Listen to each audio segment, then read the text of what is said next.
Hello friends, I am Nitya Sharma. Welcome to the Thul Academy.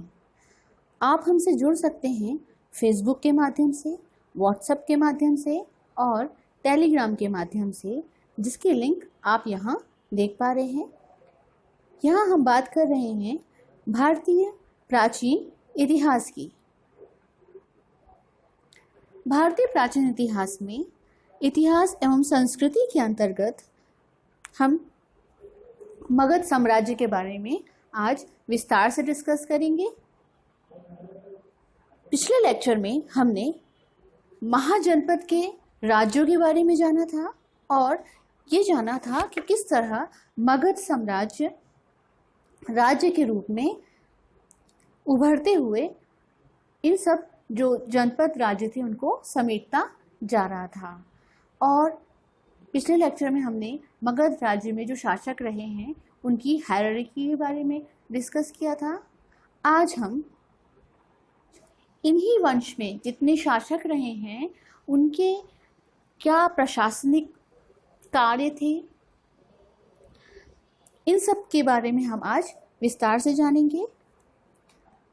अगर मगध साम्राज्य की बात की जाए तो मगध साम्राज्य का टाइम ड्यूरेशन करीब 544 ईसा पूर्व से शुरू होते हुए 321 ईसा पूर्व तक चला था, जो कि लगभग 200 वर्ष तक इनका मगध साम्राज्य शासन में रहा। इसमें मुख्य रूप से 3 वंश रहे, जैसा कि आप देख रहे होंगे। ये 3 वंश थे, हर्यक वंश, शिशुनाग वंश और नंद वंश। हर्यक वंश की बात करते हैं तो ये 544 से 345 ईसा पूर्व तक रहा। इसके बाद हर्यक वंश के बाद शिशुनाग वंश आया। शिशुनाग वंश 413 से 345 ईसा पूर्व तक, और शिशुनाग वंश के बाद नंद वंश जो कि 345 ईसा पूर्व से 321 ईसा पूर्व तक मगध शासन में रहा। तो इस प्रकार अगर देखा जाए तो लगभग 200 वर्ष में मगध साम्राज्य हर्यक वंश से शुरू होकर नंद वंश के अंतिम शासक धनानंद तक मगध शासनकाल रहा। आइए इन शासकों के बारे में और इनकी प्रशासनिक व्यवस्था और स्वरूप के बारे में हम विस्तार से जानते हैं। सबसे पहले हर्यक वंश की बात करते हैं तो हर्यक वंश में जो शासन काल रहा है वो 544 ईसा पूर्व से लगभग 150 वर्ष तक ये वंश रहा जो मगध में शासन किया। हर्यक वंश की बात करते हैं तो इसकी स्थापना का श्रेय जाता है बिंबिसार को। ये वही बिंबिसार हैं जिन्होंने मगध साम्राज्य की स्थापना की। इनको मगध साम्राज्य के संस्थापक के रूप में जाना जाता है। हर्यक वंश के जो भी शासक हुए उन्होंने मगध में कई प्रशासनिक परिवर्तन किए थे। ये शासक रहे बिंबिसार, जिनका कार्यकाल था 558 से 491 ईसा पूर्व। इसके बाद इनके पुत्र अजातशत्रु शासन में आए, जो कि 491 से 461 ईसा पूर्व तक शासन में रहे।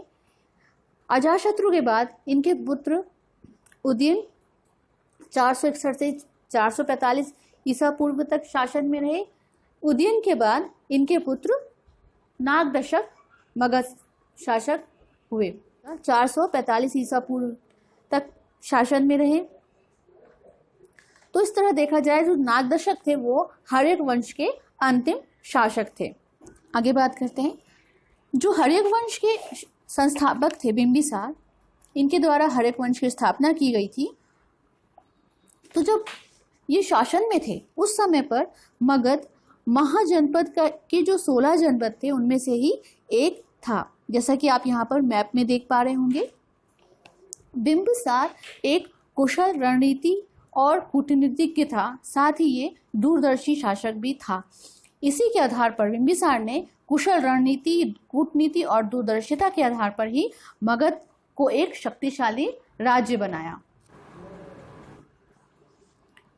बिंबिसार ने कौशल, वैशाली और पंजाब से वैवाहिक संबंधों की नीति के आधार पर राज्य का विस्तार किया। गिरिव्रज को राजधानी बनाया। ये गिरिव्रज जो था, ये जिसको राजगीर के नाम से जानते हैं, ये 5 पहाड़ियों से घिरा हुआ क्षेत्र था। तो सुरक्षा की दृष्टि से इसे राजधानी के लिए बिंबिसार ने उपयुक्त समझा। वर्तमान में यही राजगीर जो है ये बिहार राज्य के नालंदा में स्थित है। यहाँ पर विभिन्न धर्मों के जैसे जैन धर्म, बौद्ध धर्म और हिंदू धर्म के धार्मिक स्थल भी हैं। राजगीर में ही बिंबिसार की प्रथम भेंट महात्मा बुद्ध से हुई थी, जिनके उपदेशों से प्रभावित होकर आगे चलकर बिंबिसार महात्मा बुद्ध के अनुयायी बन गए। तो इस प्रकार राज्य का विस्तार करते हुए और बाद में फिर उन्होंने जब ये महात्मा बुद्ध के अनुयायी बन गए तो इनका और राजपाट से इनका इतना मोह हटने लगा। 491 ईसा पूर्व इनका जो पुत्र था अजातशत्रु, बिंबिसार को कैद कर लिया। तो इस प्रकार अगर देखा जाए, जो अंतिम वर्ष शासन का था बिंबिसार का, वो काफी दुख में रहा और इस प्रकार से 493 में इनकी हत्या कर दी गई अजातशत्रु के द्वारा। 491 से जो अजातशत्रु था बिंबिसार का पुत्र, ये शासन में आया। अजातशत्रु के बचपन का नाम कुणिक था। पिता की हत्या करने के कारण इसे पितृहंता भी कहा जाता है। अजातशत्रु ने अंग, लिच्छवी, वज्जी, कौशल आदि जो जनपद थे उन पे अपना राज्य विस्तार किया।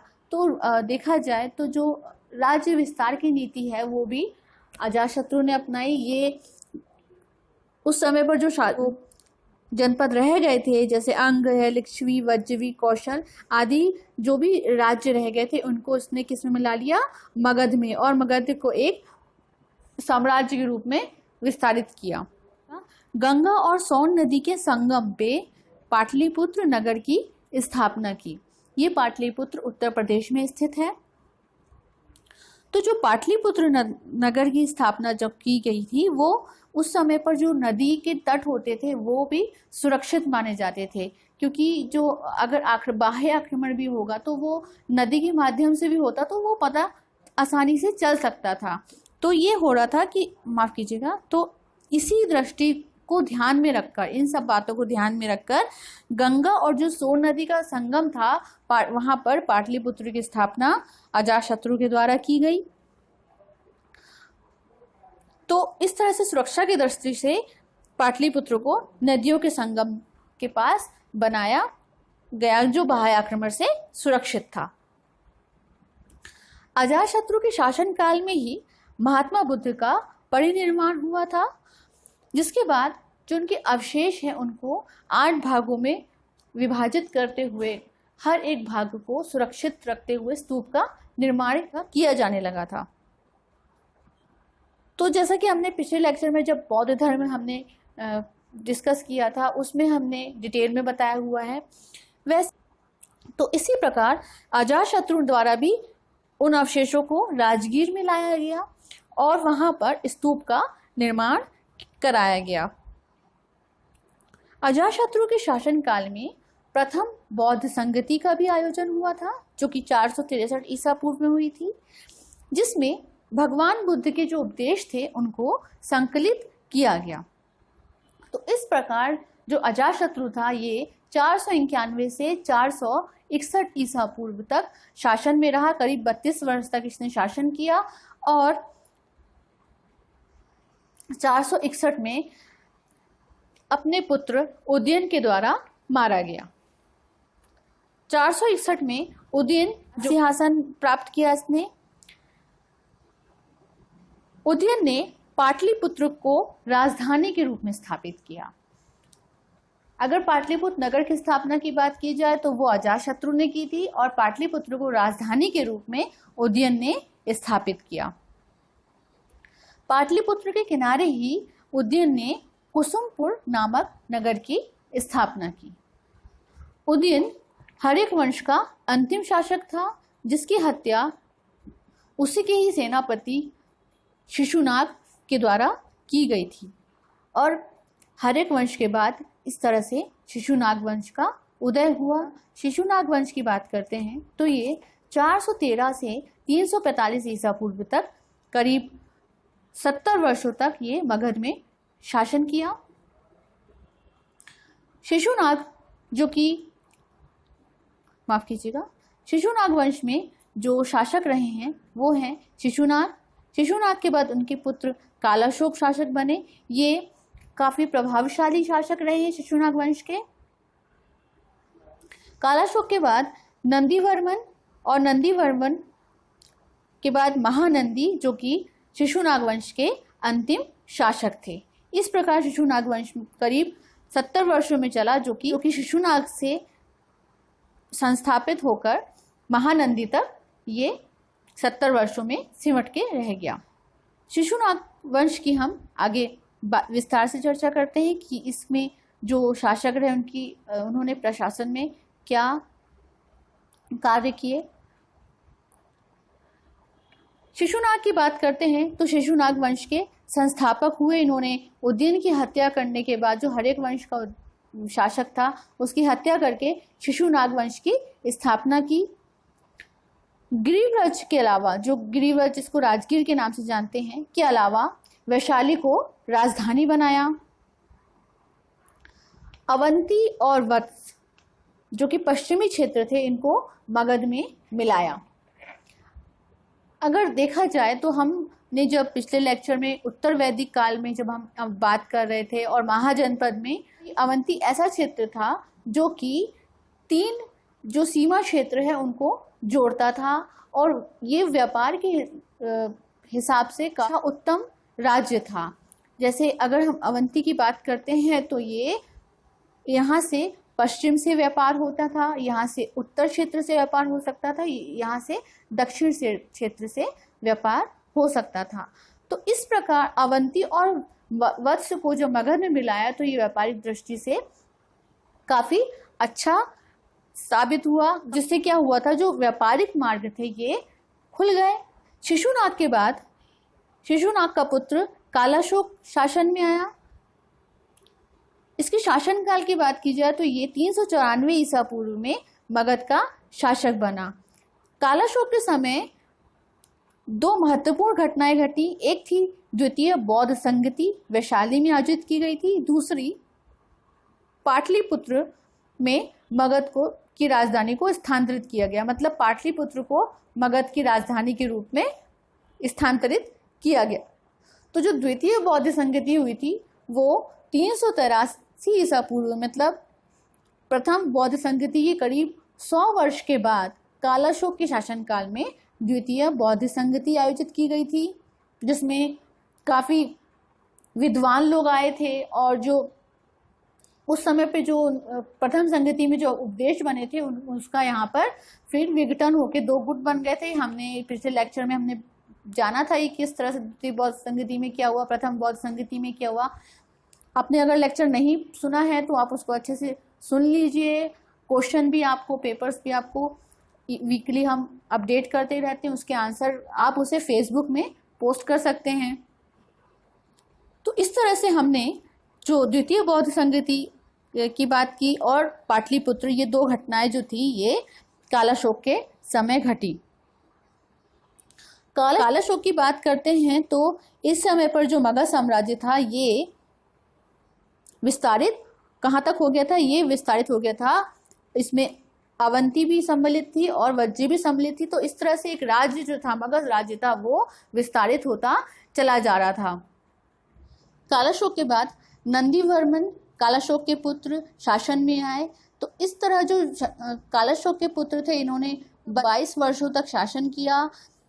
जो अंतिम शासक था महानंदी, ये शिशुनाग वंश का अंतिम शासक हुआ, जिसकी हत्या पद्मानंद द्वारा की गई थी। तो इस तरह हमने जाना कि जो शिशुनाग वंश था उसमें कौन कौन शासक था। इसमें सबसे ज़्यादा प्रभावी शासक की अगर हम बात करते हैं तो वो कालाशोक था। तो इस तरह से मगध शासनकाल में हमने शिशुनाग वंश के बारे में जाना। महानंदी जो कि शिशुनाग वंश का अंतिम शासक था, इसकी हत्या महापद्मनंद के द्वारा की गई।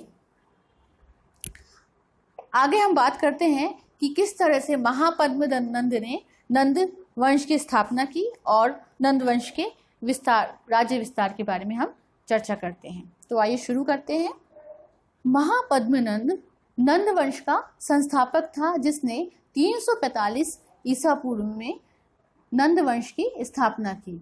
345 ईसा पूर्व तक जब जो नंद वंश की स्थापना जिस समय हुई थी, उस समय पर मगध साम्राज्य एक शक्तिशाली राज्य हो गया था, जिसके पास अपार सेना थी। महापद्मनंद ने सैन्य बल के आधार पर ही मगध साम्राज्य का विस्तार किया। महापद्मनंद ने ही केंद्रीय शासन पद्धति की शुरुआत की। इसे केंद्रीय शासन पद्धति का जनक कहा जाता है। केंद्रीय शासन पद्धति अर्थात जो राजा है उस पर ही जो शक्तियां हैं वो राजा में ही रहो, ऐसा उसने व्यवस्था की थी। तो जो नंद वंश है, इस समय पर राजनीतिक दृष्टि से मगध अत्यंत समृद्धशाली साम्राज्य बन गया था। तो अब तक हमने जो देखा था कि जो राज्य विस्तार की पद्धति थी ये हर्यक वंश और शिशुनाग वंश में आ रही थी, लेकिन जब नंद वंश आया तो इन्होंने सैनिक के आधार पर राज्य विस्तार किया। जो शक्ति थी वो राजा तक सीमित के रह गई थी। किसी भी जो भी निर्णय होते थे वो राजा के द्वारा ही किए जाते थे।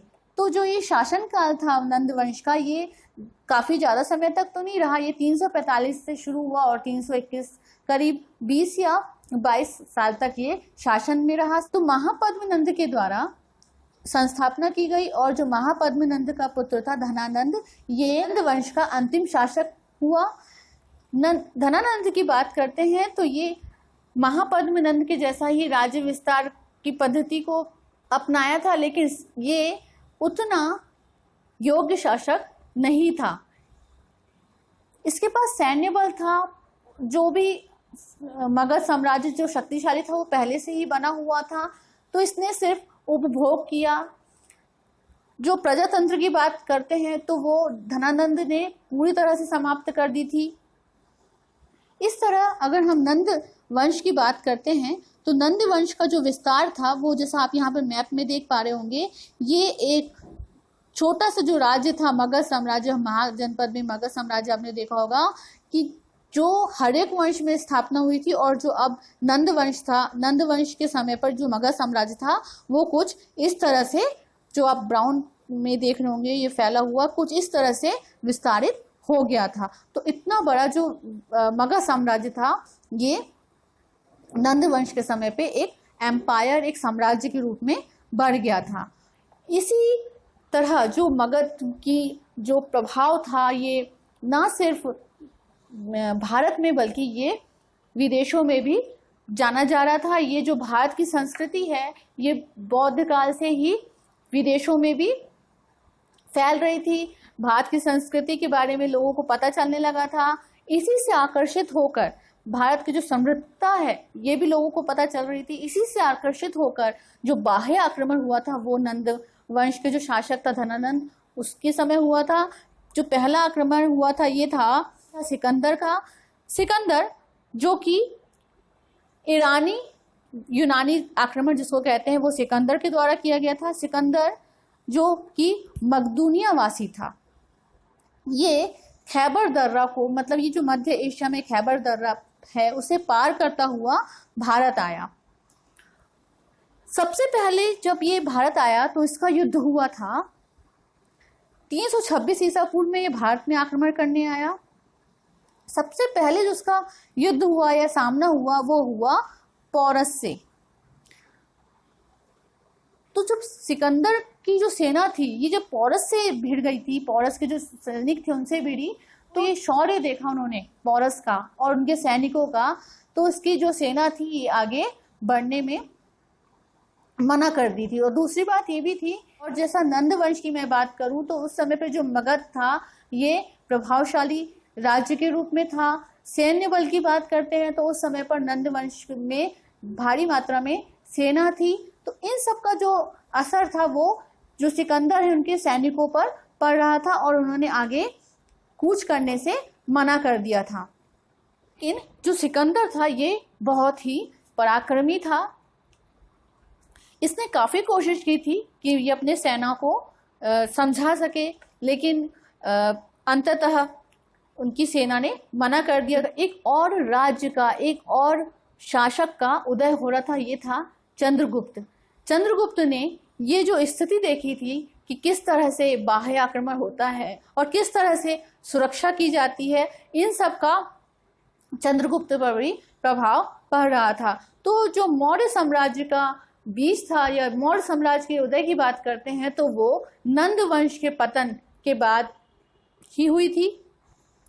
तो इस तरह जो नंद वंश था, जो धनानंद था, ये भी मगध में शासन कर रहा था लेकिन उतना प्रभावी नहीं था। बाद में जो और ऐसा माना जाता है कि जो धनानंद था इसके शासन में जब चाणक्य आया था, चाणक्य जो कि एक विद्वान थे, उसका धनानंद ने अपमान किया था और इसी अपमान के से प्रतिशोध लेने के लिए उन्होंने चंद्रगुप्त को चुना और बाद में यही चंद्रगुप्त जो था ये मौर्य साम्राज्य का संस्थापक बना, जिसने धनानंद को परास्त किया और एक नए साम्राज्य मौर्य साम्राज्य की स्थापना की। तो ये रहा हमारा आज का लेक्चर, जिसमें हमने मगध साम्राज्य में जो शासक थे उनके बारे में विस्तार से जाना और किस तरह से उनकी प्रशासनिक व्यवस्था थी, किस तरह से उन्होंने राजधानी को बनाया और राजधानी को परिवर्तित करते रहे, किस तरह जो बाह्य आक्रमण हुआ, इन सब बारे में हमने विस्तार से जाना। आगे हम मगध साम्राज्य के राजनीतिक, सामाजिक और आर्थिक स्थिति क्या थी ये हम विस्तार से जानेंगे। इस वीडियो को देखने के लिए आपका बहुत बहुत धन्यवाद। आपको आगामी परीक्षाओं के लिए बहुत बहुत शुभकामनाएं। अपना ख्याल रखें, अपनों का ख्याल रखें। मिलते हैं हम अगले लेक्चर में। तब तक के लिए जय हिंद, जय भारत।